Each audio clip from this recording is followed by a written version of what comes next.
Morning, Justices. I have the privilege and honor to represent Arthur Whalen in this appeal through his daughter, Kimberly Spitz. Arthur Whalen was devastated in injury and mortality as a result of his work as a plumber, repairing equipment manufactured and sold by these defendants, and working on brakes from Ford vehicles. Significant in this case, and at the heart of this case, is the fact that, from the plaintiff's perspective, the danger of asbestos exposure was inherent in the operation and maintenance of the equipment. And the facts are important, and I won't go into all of them, but by way of brief overview, this equipment was designed to last many years at a significant market price. The asbestos components were integral to the functioning of the equipment. The equipment was not saleable without asbestos. It did not work without asbestos. And it was the equipment that carried the asbestos into the stream of commerce. The long-term life of the equipment required maintenance that caused the exposure. And what's very important in this case is that the danger of asbestos exposure was created by the equipment itself. The products at issue, the asbestos products at issue, many of them were encapsulated. Most of them were internal to the equipment. And if the equipment was never turned on, there would have been no exposure, because it was the operation of the equipment, the heat and the pressure that was exerted by that equipment, that created the danger. And it was the intended maintenance of that equipment that caused Mr. Whalen's asbestos exposure. So the equipment itself carried into the stream of commerce the danger of exposure. And the defect that we're alleging is, it's important to understand the defect that we're alleging. The defect we're alleging is that the defendant's failure to warn that the routine maintenance or dismantling of the equipment that required asbestos pose a serious risk of exposure without proper precautions. Now, there are two types of exposure in this case. I had a longer argument, but counsel for Ford took that away. The first part was if Mr. Whalen was exposed to original asbestos when he worked on some of this equipment. In fact, if you look at the second to last paragraph of the appellate division's decision in Whalen, they clearly say that Ford was responsible for the original replacement parts. Ford, in his brief and here today, takes no issue with that. So as to Ford, this case should be remanded for trial on that basis alone. The second part of this case, and where this appeal focuses, is in the circumstances where Mr. Whalen was exposed, but he was unable to prove that the asbestos that he was taking out or working on was the same exact asbestos as was put in to begin with. It could have been, but because he was the person doing repairs, he would have no ability to do that. But he can prove that it was sold with asbestos, that it was integral to the functioning, and that they knew that replacement would have to take place. It's also significant, I submit, that there is no legal precedent in the state for the defendant's position of no duty. The holdings, here we have both the Whalen court and the Hughes court unanimous in that a duty is owed.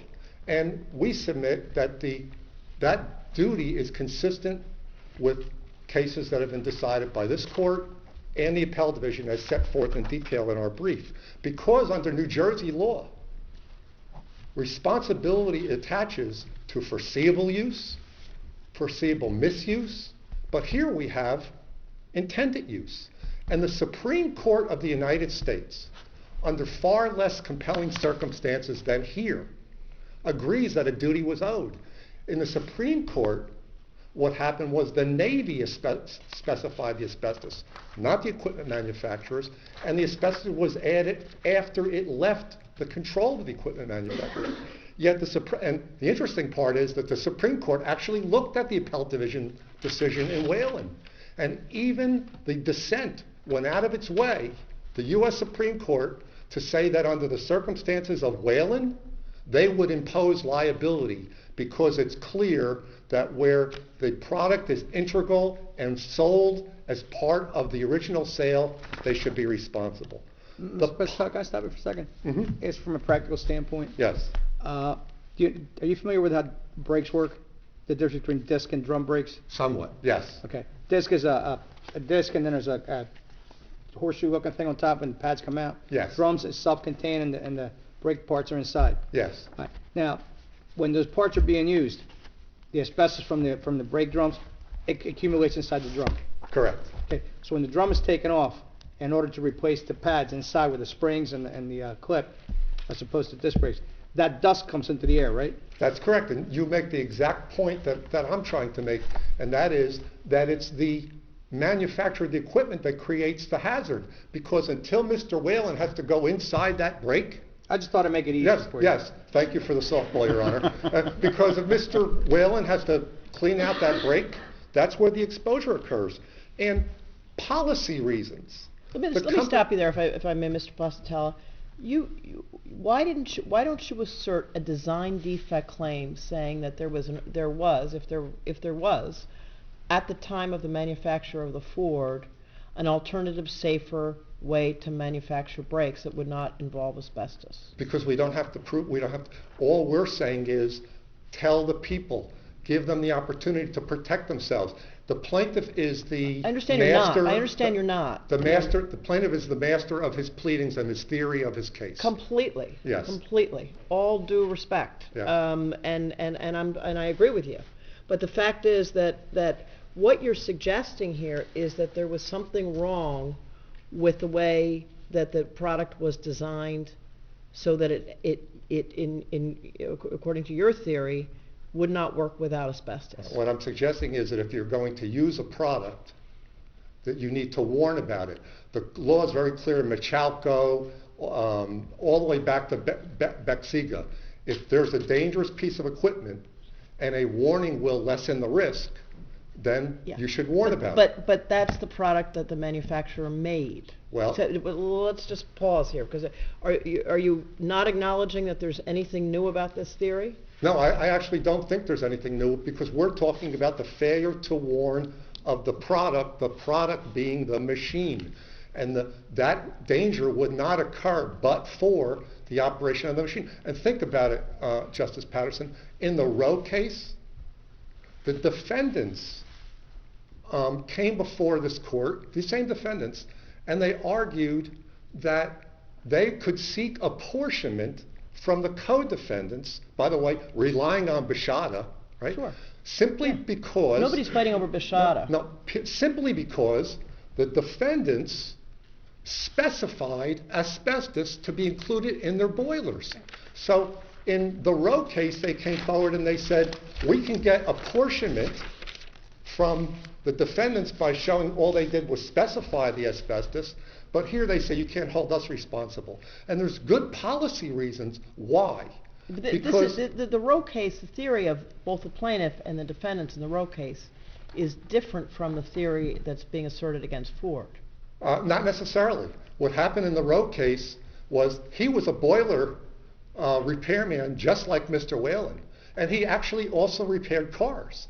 And what happened in the Roe case is when it got to the jury charge stage, there was an argument. And the plaintiff was actually trying to keep evidence out, and the court there said, no, if the defendant specified asbestos, and if you look even at the language in Roe, sold and or specified. So even in the Roe case, if you specified asbestos, whether or not you sold it, you are responsible. That's the argument they made the last time they were here. Now they say this is new. It is not new. I heard counsel for the defendants say, the plaintiffs, this is all new. The boiler defendants have been in this litigation I had dark curly hair when it started. and the truth of the matter is, and it shows in Roe, that theory is not new. The theory that they designed a product that was defective and they sold it with asbestos is not new. That was the basis for their seeking apportionment. Obviously, I'm familiar with the Very Roe well, I record know that we that.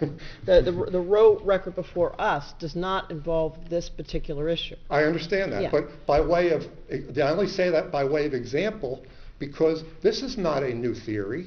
And when they say Bashada is unfair, well, the defendants rely upon Bashada every day. It has served both sides of the aisle well for more than 4 decades. When we go to trial, the defendants rely upon Bashada. They say, keep that knowledge stuff out. It will inflame the jury. Or we don't have to prove knowledge to prove our apportionment claim because that's not required under New Jersey law. Can I ask you one question? Yes. Do you agree that the state-of-the-art defense is not available with respect to asbestos cases in New Jersey? I believe that. It was the very first case I ever worked on in my career, so I know it well. And yes, I do agree with that.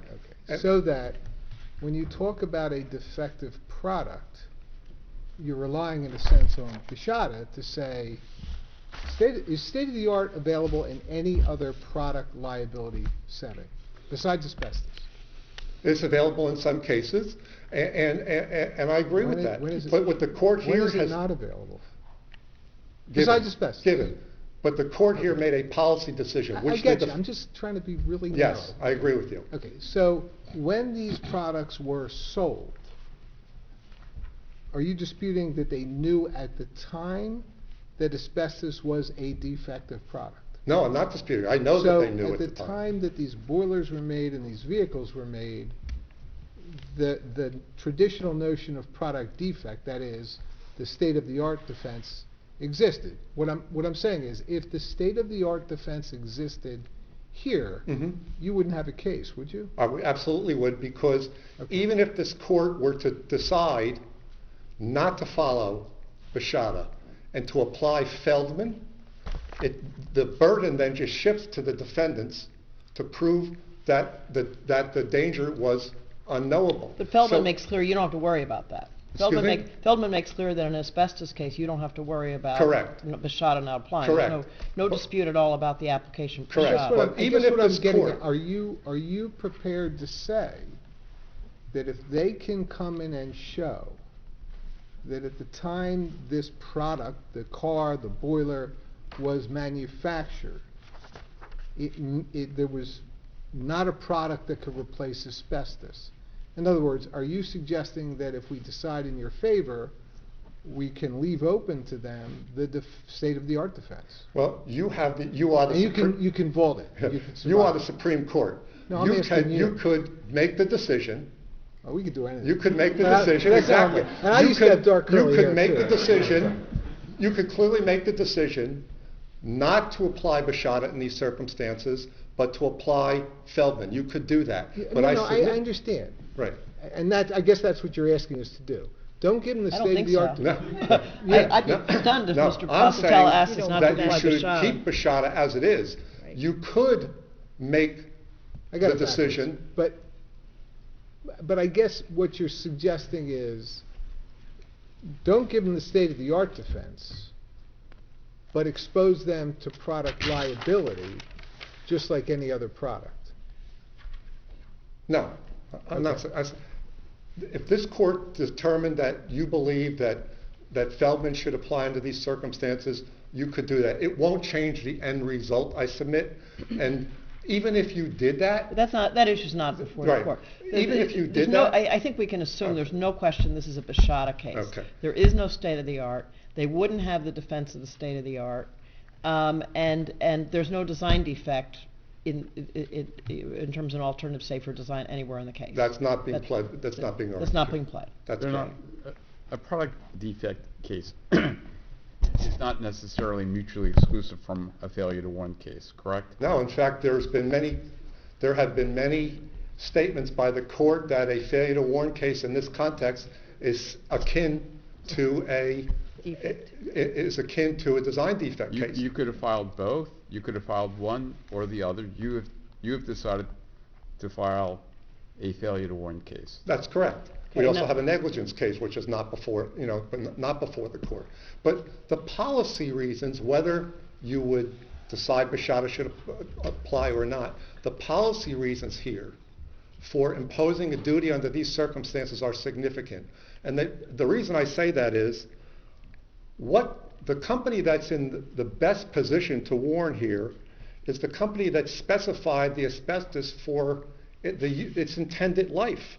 The defendants are in the best position as the seller of the equipment, as the master of their equipment, to put a warning either on the product, in a manual. In fact, the U.S. Supreme Court said as much.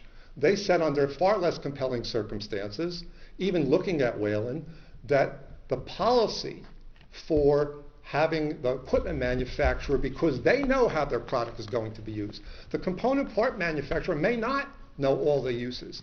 And what's But if you had this component, let me just be, if you had this component part manufacturer, you'd be all over that defendant. You would have them in court. You would be arguing to the jury that they made these replacement gaskets or whatever they may be, the replacement brakes, and you do it routinely, right? If you can identify that component part manufacturer, you say New Jersey imposes a duty to warn on manufacturers of component parts, and you didn't warn. That's true, Your Honor. And but under these circumstances... No, I understand that. Right. But just to be clear, it's not. Right. You started to sound like you were exonerating component part. I am not. And I was trying to stop you from doing that. I am not. Because you. But what I am saying but is. The point is Right. that if you can identify that component part manufacturer, you use traditional concepts of failure to warn that say you are the manufacturer or the distributor or the seller of this specific component part, therefore you are liable. And you don't bother with the other theory because you don't have to. No, I absolutely do. Every time under these circumstances, and I'll tell you why. Because under these circumstances, the only entity that's capable of providing the warning to Mr. Whalen is the equipment company. Mr. Whalen has no idea whose product is in there. He has no idea of the dangers that are in that product. So if he's working as a professional installing a boiler, he goes to his distributor and he gets a component, he has to replace a part of a boiler, he gets a product. It's made by somebody. Correct. Right? And so that product, according to your theory, if you can identify that product, your argument is that they should have warned that product manufacturer. Absolutely. That does not derogate from the defendant's ability to warn, because suppose Mr. Whalen only did this big job one time. He went in and it was a boiler laden with asbestos. And he went in, he scraped it out with his brush. He has no ability to identify that defendant. They know whose product they put in their boiler originally. Mr. Whalen does not. I take it your position, too, is that just because the supplier may not give a warning about the dangers of asbestos in its component part does not relieve the manufacturer of its responsibility to warn. Absolutely. And if you look at these circumstances, if you take the defendant's argument to its logical conclusion, right, somebody who is repairing their equipment or maintaining their equipment, if he doesn't do it installation, he's just there to do repairs or clean it out, he will never ever be warned about the dangers that are inherent in the equipment to begin with. Right? If his job is only to go in, he's a laborer that works for Mr. Whalen, and what he does is he goes in and he just takes his wire brush and he scrapes out the inside of the Cleaver Brooks boiler. Right?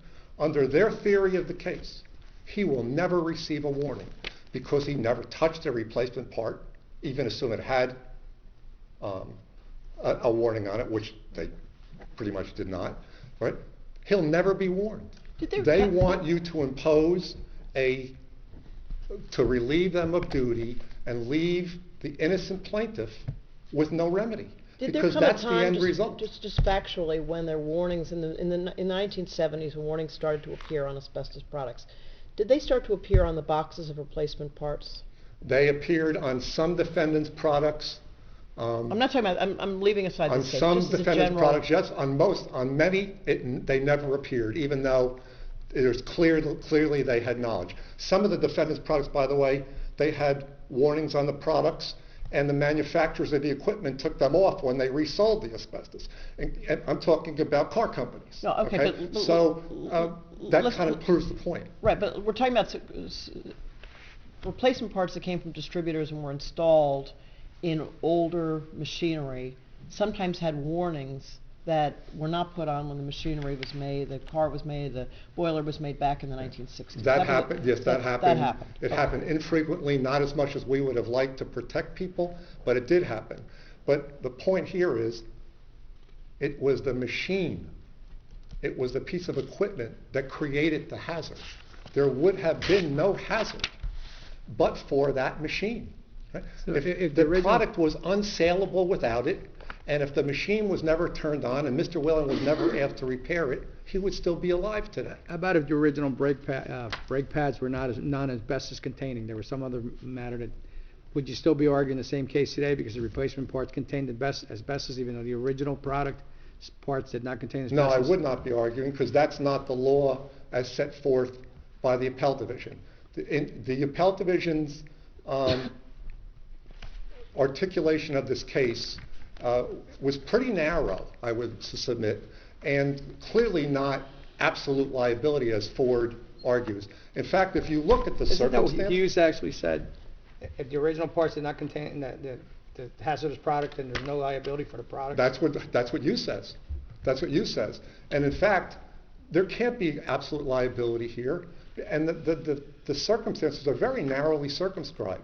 First, you have to satisfy the three-part Hughes test, right? That was echoed by our U.S. Supreme Court in large part. Then the defendant still gets to come forward under Becker and argue, even if historical knowledge is not in the case, we, Ford, contest that our product can cause any injury and that it's dangerous. In fact, they do that in virtually every case. So they are still given the ability, under our law, despite Bashada, to come forward with proof that says, under these circumstances, our product isn't dangerous. But They you're saying Hughes was wrongly decided on the core issue before the court today. Well, I think, the core issue before the court, I believe, is duty, and I believe it was correctly decided. What Hughes did, respectfully to the Hughes court, is they gave with one hand and they took with the other. There was a disconnect.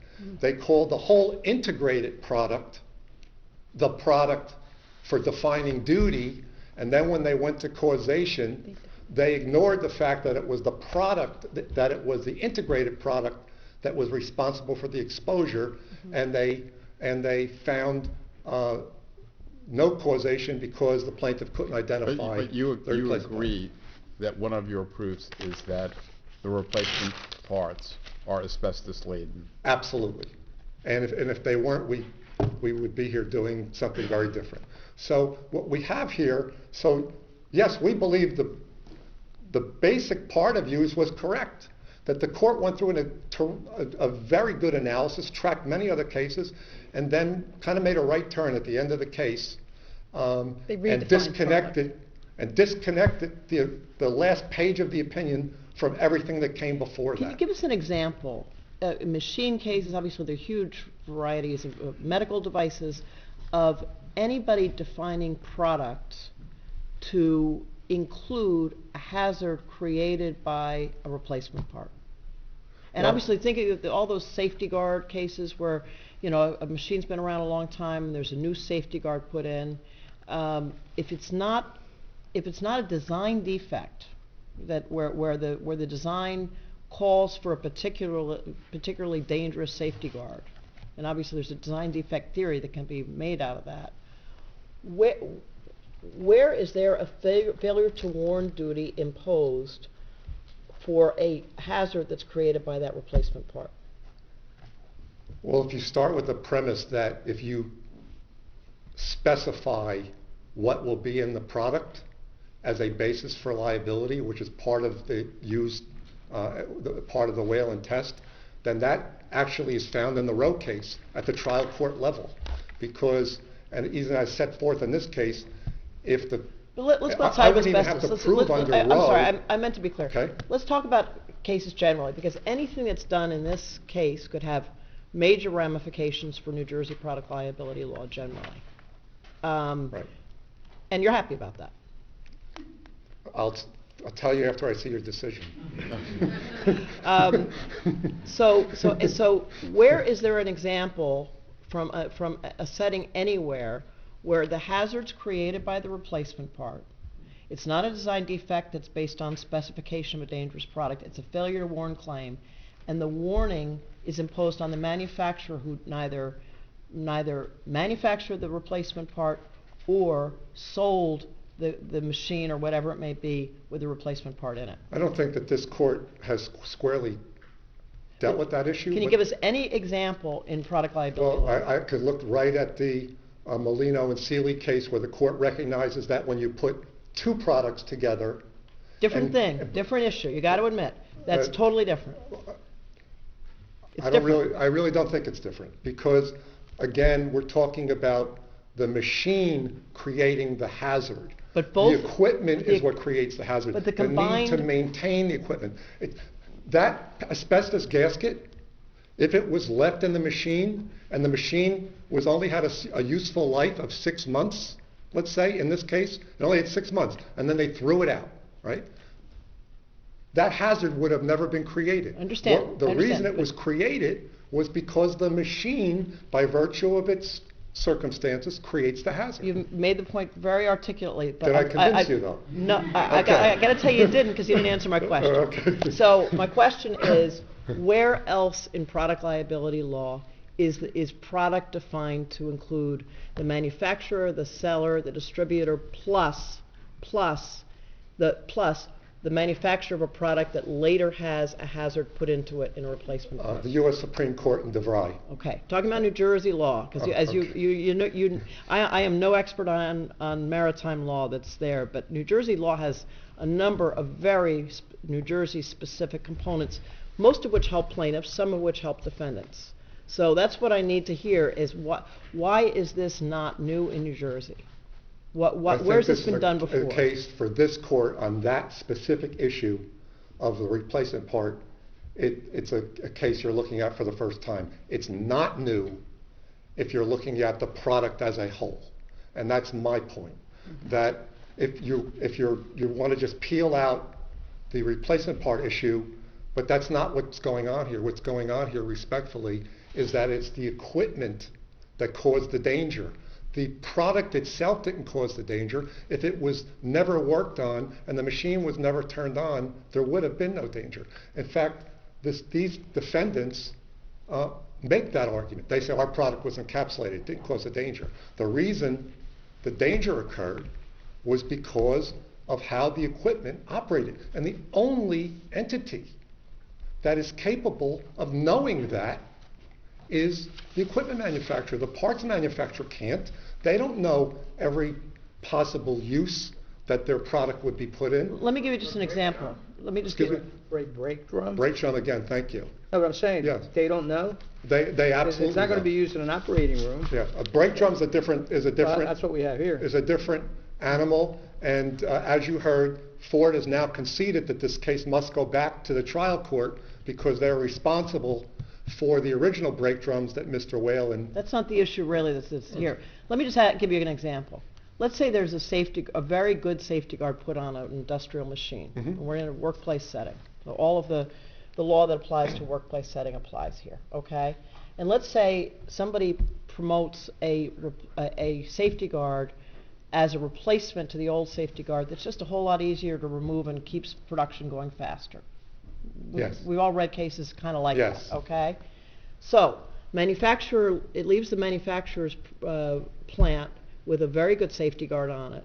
But 10 years later, somebody's marketing this quick and easy safety guard that your folks can remove and you're going to move production faster.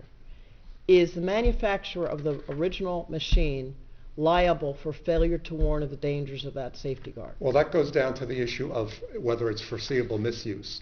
For example, if the safety guard was made so you could remove it easily, then a good case could be made that there was a obligation to warn there. If it was welded on and it took a yeoman's effort to get that off, and it was not a foreseeable No, I'm thing talking that would about happen, down the then road. I would agree The with you. the danger is created by this new safety guard that's easy to remove. Down 10 years later, manufacturer of the machine has nothing to do with it. Manufacturer of the machine may not even know about it. I would submit that our case law would impose a duty on that manufacturer if the manufacturer knew that the safety guard was easily removed and that without it, it could present a serious hazard. You know, if you look at our policy, which is warn where it doesn't take anything. If you look at Machalco, the circumstances there, where you can I'm warn sorry. and take away the Yeah, I'm not hazard. saying it's the one that's installed. I'm talking about a later invention. You're saying that there's a duty to warn for a later safety guard that's manufactured by somebody entirely different, that is different from the original one and makes it easier to take. Oh, I'm sorry, I didn't Yeah, understand that's your what I was question. suggesting. You're asking, just so I have it clear. Yeah. You're asking if a different type of safety guard was put on other than was already there. Right. It's That- the one that was originally there was already there. There's a later replacement. I think that's different. That's like answering the question later on. They put non-asbestos containing product into the Cleaver Brooks boiler because they figured out how to do that. I would say Your argument is that these cars, these other products, had built-in wear and tear that were going to require replacement, not new things, replacement of the very parts that they already had, and they were all asbestos. that's exactly right, Justice Alvin, because what happened here was there was never a time, other than when the old piece of gasket might have been in Mr. Whalen's hands, falling out all over his clothes. There was never a time when the products at issue here did not have asbestos. It's not a situation later on where somebody takes it out and puts something else in. It was specified, and that was why I believe even the U.S. Supreme Court went further than Whalen and said, where the manufacturer specifies that asbestos must be used, we are going to hold the equipment manufacturer, for all the policy reasons we talked about, to a duty to warn. And in fact, that's what the trial court actually did in the Roe case. We're a The little- exact same thing. We're a little beyond the allotted time. I'm sure we are. Before you sit, do you want to address any of the factual arguments that were raised very briefly? I would say this, Chief Justice. There are disputes as to the facts.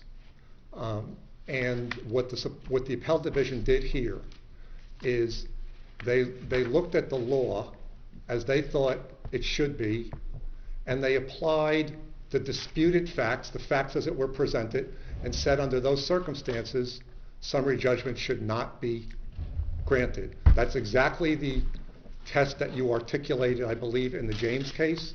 So it's not necessary at this point to address the factual issues, because the only thing that they demonstrated, respectfully, was that there is a genuine issue of material fact between what the plaintiffs say the proofs are and what they say the proofs are. And if that's the issue, then the case should be sent back for trial. I appreciate your patience, particularly you, Justice Patterson. Thank you. Thank you. Ms. Long.